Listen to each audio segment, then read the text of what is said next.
Hello, and welcome to Say It Naturally. If you've ever felt unsure about your pronunciation or hesitant about using your voice in English, you're in the right place. I'm Jennie. I'm an English pronunciation and neurolanguage coach. And in this podcast, I share insights, reflections, and simple ideas to help you feel more at ease, more confident, and more natural when you speak. And if you're a teacher, I'll also be sharing occasional teacher's notes you can take into your classroom. I'm really glad you're here.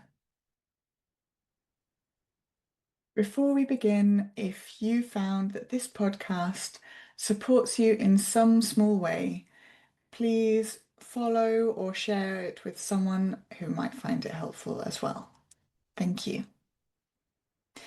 Today we're talking about intonation, because this is part of how we express meaning, attitude, and emotion.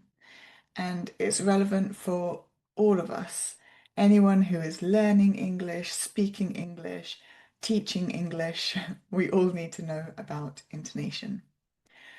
And I think that the majority of misunderstandings in English do come from tone, not from grammar or vocabulary. The same sentence can sound polite, rude, unsure, or confident, depending on intonation. Just a quick example here. In the UK, we have this idea that we're very polite. We might hold a door open for you as you walk through, and when you say thank you, we're likely to respond, "You're welcome," in a polite response. However, if you walk through the door that we've held open for you and you don't say thank you, you just walk through, we're likely to say it in a more sarcastic tone. Perhaps something like, "You're welcome." Just a very small example there. Spoken English is shaped by the rhythm and the melody that we use when we're speaking, not just the individual words. And this affects our speech, but also the way we listen. And I'm not saying that you need to memorize any complex rules. Just noticing patterns in real life phrases is enough to improve your awareness. For example, we often think that voices go up when they're asking a question, but also this can indicate a level of insecurity or the fact that we're unsure about what we're saying. Sometimes when we're talking with someone, they use a huge range of pitch when they're talking with us. And this can show excitement, it can show that they are happy speaking with you, it can be that they're passionate about this topic. On the contrary, if someone is using more of a monotonous tone, this might mean that they're not interested in the topic of conversation or they really just don't want to be there. But practicing intonation in short, meaningful chunks helps us build natural communication. And this can support us in clearer speaking and better understanding in real situations. And if you're a teacher, here's something you can take into your classroom. Intonation is often one of the most overlooked parts of spoken English, yet it carries a huge amount of meaning. You don't need to turn this into a technical lesson. Instead, you can simply bring attention to it in real communication.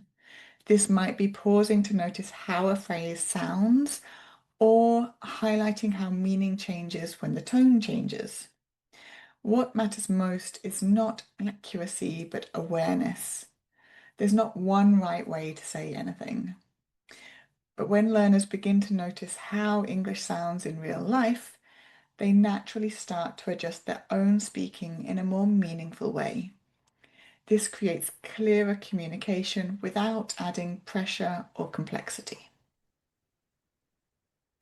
The key thing to remember is this: intonation is not an extra layer of English, it's part of the meaning itself. When you begin to notice how voice changes meaning, both your listening and speaking will become more natural and more accurate in real situations. And once you start noticing how voice carries meaning, something else becomes important: your relationship with your own voice. In the next episode, we'll explore what it really means to own your accent and how confidence in your voice can change the way you communicate in English. If this episode resonated with you, you might like to follow the podcast or share it with someone who could benefit from hearing it as well.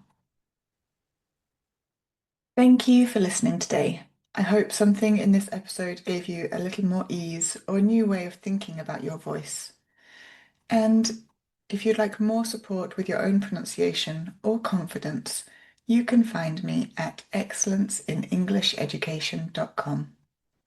I work with learners and teachers who want to feel more comfortable and natural in their spoken English.